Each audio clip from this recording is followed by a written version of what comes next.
fight of Native American tribes in North Dakota against an oil pipeline continues, and the protest camp says it's not going anywhere until the Dakota Access Pipeline meets their demands. The biggest of which is altering the route of the proposed pipeline, which, under its current blueprint, would cross the Missouri River. This creates concern with the Standing Rock Sioux tribe that their only source of water could be destroyed. But is this really just natives fighting an energy company? The Food and Water Watch gathered public data and suggests that there's many more players involved on the Dakota Access Pipeline side. RT's Alexei Arashevsky breaks it down. The Standing Rock Sioux tribe versus Dakota Access, the 6-month-old story which only recently became well-known nationwide, only after protesters clashed with the law enforcement in North Dakota. And if you think this is just a bunch of Native Americans fighting against one energy company, think again. In fact, it is a struggle between the alliance of tribes and a hefty chunk of the global corporate world. A recent report by Food and Water Research broke down a very close detail who exactly stands on the pipeline company's side of the barricade. Dubbed "Who's Banking on the Dakota Access Pipeline?", it has a long list of sponsors involved in sponsoring the proposed pipeline, with a lot of names familiar to everyone in America. Now, the Energy Transfer family consists of 4 companies: Sunoco Logistics, Energy Transfer Partners, Energy Transfer Equity, and the Dakota Access. This is a conglomerate sponsored by 38 banks and corporations with investments ranging from $30 million to almost $600 million. You all know these names, and yes, the Wall Street giants are also there. All in all, over $10 billion worth of credits and loans for these companies to develop more oil and infrastructure have been done.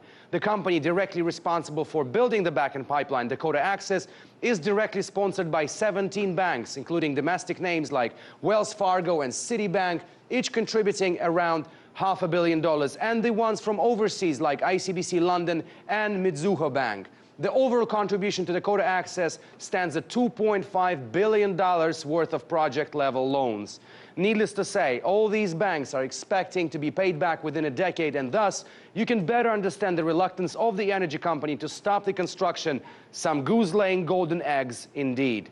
But one question comes to mind: if so much money is at stake, why wouldn't the company alter the pipeline's route so that it doesn't threaten the Missouri River? The Standing Rock tribe has been looking for an answer to that since March, and now they say they're not going anywhere and they will stay at the protest camp even when the winter comes.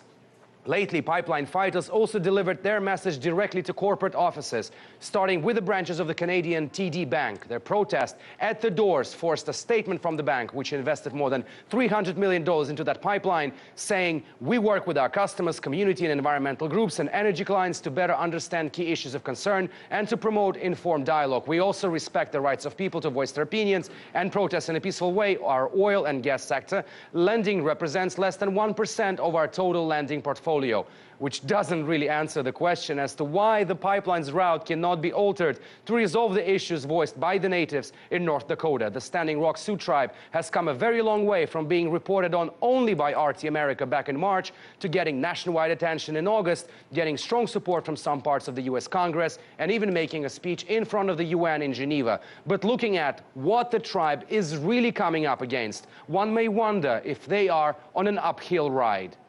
Alexei Arashevsky, RT, reporting from Washington, D.C. Well, as you just heard from Alexei, this story, this battle, it's getting a lot more attention from when we first started covering it back in March. But the blackout still continues on some networks, even though this level of protest in the Native American community, it's unrivaled in recent history. Jim Narikas of Fair and Accuracy Reporting joins me now. Jim, thanks for being here. Look, unprecedented gathering of Native American tribes coming together, huge camp out. We have violence, we have attack dogs, we have pepper spray. It's very visual. All the makings of a TV news story. To this day, some networks have yet to cover it. What's missing? Well, I think that this is a crucial story for not just for Native Americans, not just for the people who live along the Missouri River, but for the planet. This is a discussion about the energy infrastructure that is taking more petroleum out of the ground to burn, to contribute to a global crisis of global warming that is creating all sorts of problems right now and will increasingly create problems in the future. And for NBC and ABC to treat this as a non-story I think is just incredibly irresponsible. They have decided that it's not worth sending camera crews out to cover this story, which, as you say, is extremely visual.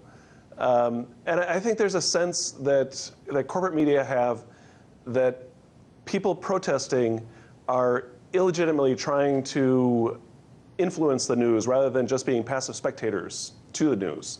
And so there is this resistance on the part of the decision makers at these big corporations that are covering the news to cover anything that was brought to their attention because of popular mobilization. Look, I understand this concept of not going out and reporting on every protest. I mean, there are so many protests out there, but this isn't just a little picket line here. This is a huge protest, and as you mentioned, ABC and NBC have yet to cover a single second based on your analysis. What has been your analysis of the coverage that this movement has received on other networks? Well, there has been a little bit of coverage on CBS. They've done, I think, 2 stories on the CBS Evening News that covered it, not extensively, but more than just a kind of headline reading dismissal. It's been mentioned sporadically on CNN. Fox News has brought it up largely as a way to kind of cast aspersions on Jill Stein, the Green Party candidate, for being arrested for vandalism. But the one corporate media network that has devoted some attention to this, I think, is MSNBC, particularly Lawrence O'Donnell, who's actually gone out there and talked to people and tried to get to the bottom of this story, and he deserves some commendation for that. Right. One of our reporters, when he first came out at the very beginning of it, Alexei Yarshevsky, who's been covering this almost since day one, the fact that what he showed us was such a huge movement, and we hadn't heard from it anywhere else yet. You know, we've definitely been trying to stay on this story as well. But what do you attribute to the lack of coverage on this? Well, as I say, the definition of news that is embraced by corporate media is the actions and opinions of powerful people. It is not about what the public does. It's not about what indigenous people do when they mobilize to try to take control of their own environment and protect the lands that they live on. That is not what they call news, you know, at Rockefeller Center. This is, and I think that we really need a broader idea of news that looks not only at when people are coming together like this, that's a story in itself, but when you're talking about a story that really affects the planet, it is really time for corporate media who live on the same world as the rest of us to consider that these decisions are having an impact on the climate that we all depend on to sustain human life. And if we're not going to start looking at these questions of, you know, do we frack oil to extract all the oil out of, you know, under North Dakota? Do we build pipelines from Canada? Do we remove mountaintops to dig up coal? These are the questions that are going to determine whether we have a habitable planet for human civilization or not. There's really no bigger story for media to be covering. We only have about 30 seconds left, but I want to ask you real quick, do you think mainstream media will turn it around?